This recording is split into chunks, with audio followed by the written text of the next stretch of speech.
Assalamualaikum warahmatullahi wabarakatuh. Hai, selamat pagi teman-teman semuanya. Bagaimana kabar kalian pagi ini?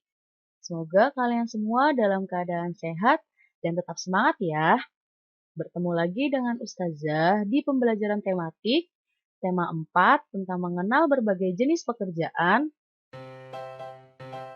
subtema 2, pekerjaan di sekitarku. Nah, hari ini kita akan membahas tentang muatan IPA, yaitu pentingnya upaya keseimbangan dan pelestarian sumber daya alam. Adapun materi pembahasan yang akan kita bahas hari ini, yang pertama, penggunaan teknologi dalam pengolahan makanan, yang kedua, penggunaan teknologi dalam mencari ikan. Nah, teman-teman, sebelum kita mulai pembahasan ini, ada baiknya kita awali dengan membaca basmalah. Bismillahirrahmanirrahim. Materi yang pertama tentang pemanfaatan sumber daya alam. Pemanfaatan sumber daya alam itu dapat dilakukan secara langsung ataupun secara tidak langsung.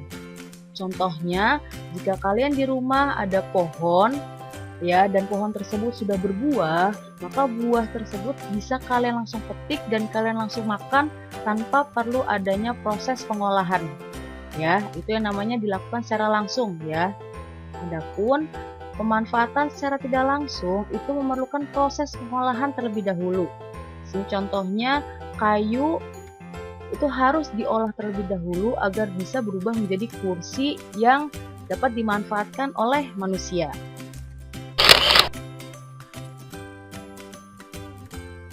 Selanjutnya, pengolahan sumber daya alam yang memanfaatkan teknologi untuk memenuhi kebutuhan hidup manusia. Yang pertama, pengolahan kayu. Nah, tadi sudah Ustazah jelaskan bahwa kayu itu harus diolah terlebih dahulu agar dapat berubah menjadi perabotan atau perlengkapan rumah tangga. Ya, contohnya perabotan rumah tangga yang terbuat dari kayu, ini ada meja, kursi, jendela, lemari, dan lain sebagainya. Selanjutnya tentang pengolahan bahan makanan. Sama seperti pengolahan kayu, pengolahan bahan makanan pun juga memerlukan pengolahan terlebih dahulu agar bisa dikonsumsi oleh manusia. Di sini contohnya, tanaman padi itu harus melalui proses pengolahan terlebih dahulu agar dapat berubah menjadi beras, dan diolah kembali beras tersebut agar dapat berubah menjadi nasi yang bisa dikonsumsi oleh manusia. Selanjutnya tentang bioteknologi dalam pengolahan makanan. Penggunaan bioteknologi dalam pengolahan makanan ini memanfaatkan jasa trenik. Adapun jasa trenik yang dimanfaatkan adalah jamur dan bakteri. Contoh-contoh makanan yang memanfaatkan jamur itu antara lain seperti tempe, oncom, tauco, kecap, keju, dan lain sebagainya. Dan makanan-makanan yang memanfaatkan bakteri baik itu antara lain ada yogurt, nata de coco, asam asetat, keju, mentega, dan lain sebagainya.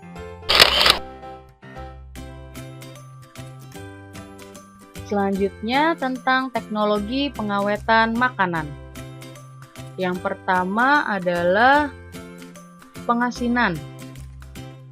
Nah, pengasinan ini adalah teknologi tradisional sebelum adanya teknologi pendinginan.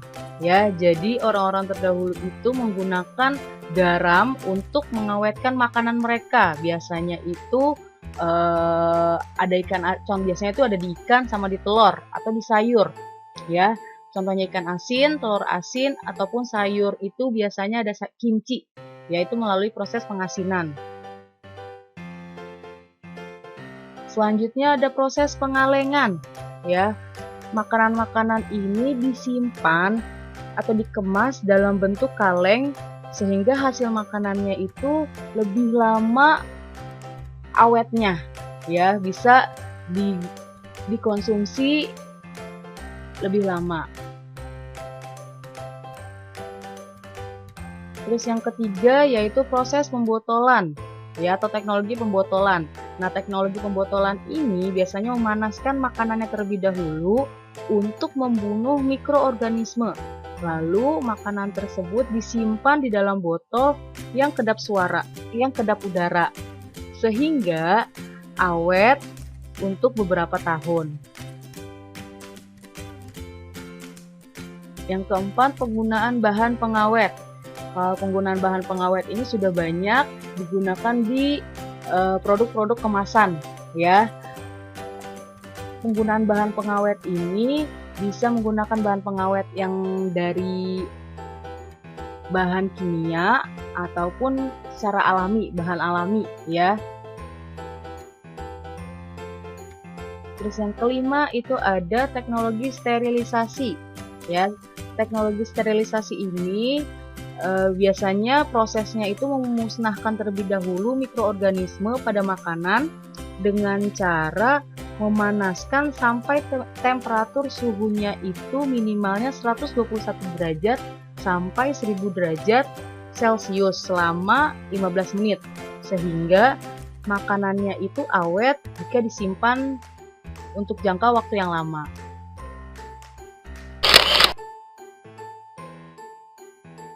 Selanjutnya yaitu tentang penggunaan teknologi dalam mencari ikan. Salah satu teknologi yang dibutuhkan nelayan dalam menangkap ikan adalah teknologi menangkap ikan. Nah, teknologi menangkap ikan ini dapat dilakukan secara tradisional ataupun dengan cara teknologi modern. Yang pertama, teknologi tradisional. Teknologi tradisional contohnya alatnya masih digunakan oleh para nelayan, yaitu adalah jala atau jaring yang terbuat dari bahan serat tumbuhan. Yang kedua ada alat pancing yang terbuat dari kayu yang dikaitkan dengan tali dan mata pancing. Yang ketiga itu ada bubu yang terbuat dari bambu yang dianyam berbentuk bulat panjang dan ditenggelamkan di dasar sungai. Selanjutnya itu ada tombak, ya, itu terdiri dari sebatang kayu, tali penarik, dan mata tombak. Ya, tombak ini nantinya dilemparkan ke dalam air, kemudian tali penarik itu ditarik oleh nelayan jika sudah menangkap ikan. Selanjutnya alat-alat teknologi modern yang digunakan oleh para nelayan. Ya, yang pertama itu ada radar. Nah, radar ini fungsinya itu untuk mendeteksi di mana letak kumpulan ikan. Ya, jadi ini sangat membantu para nelayan untuk menemukan perairan yang terdapat banyak ikan. Selanjutnya yang kedua itu adalah pukat harimau. Pukat harimau ini hampir sama seperti jala, hanya saja ukurannya lebih besar, ya, sehingga dapat menjaring ikan lebih banyak dibandingkan dengan jala. Selanjutnya ada racun. Racun ini merupakan zat pelemas untuk ikan yang terbuat dari tumbuhan dan bahan kimia. Dan yang terakhir itu ada bom ikan, merupakan bahan peledak yang diledakkan di dalam laut untuk menangkap ikan.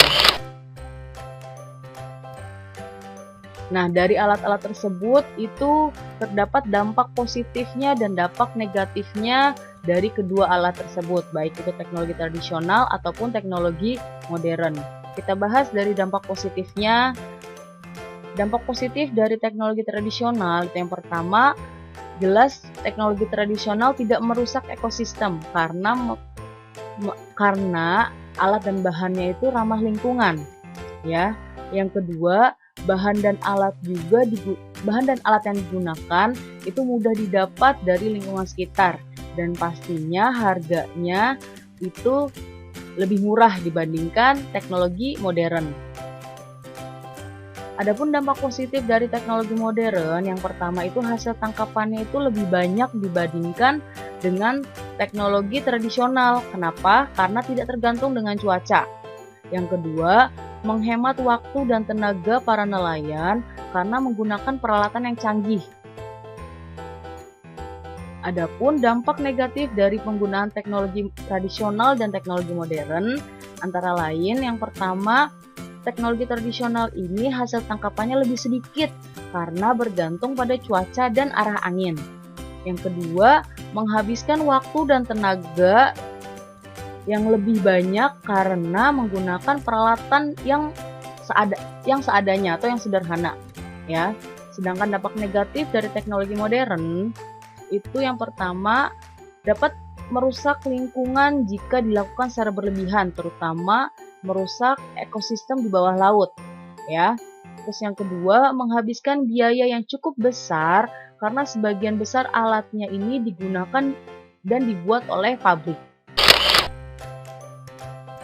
Nah, dari alat-alat teknologi modern tadi ada beberapa teknologi yang sudah dilarang penggunaannya, ya, karena dapat mengganggu ekosistem di bawah laut. Contohnya di sini adalah penggunaan bom ikan dan pukat harimau. Adapun akibat dari penggunaan bom ikan yang pertama, bom ikan mengandung bahan kimia yang dapat mencemari laut. Yang kedua, ledakan bom menghancurkan terumbu karang dan ekosistem di bawah laut. Yang ketiga, ledakan bom juga membunuh semua hewan laut di sekitarnya termasuk anak-anak ikan dan terumbu karang. Selanjutnya, akibat dari penggunaan pukat harimau.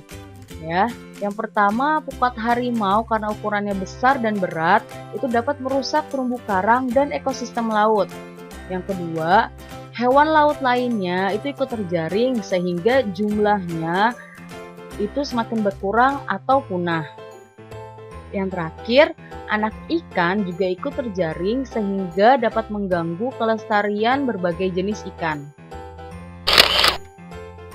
Nah, teman-teman, itu dia tadi pembahasan hari ini. Semoga pembelajaran ini bermanfaat dan bisa dipahami oleh teman-teman semuanya. Ya, Ustazah tutup dengan membaca hamdalah. Alhamdulillahirrabbilalamin. Wassalamualaikum warahmatullahi wabarakatuh.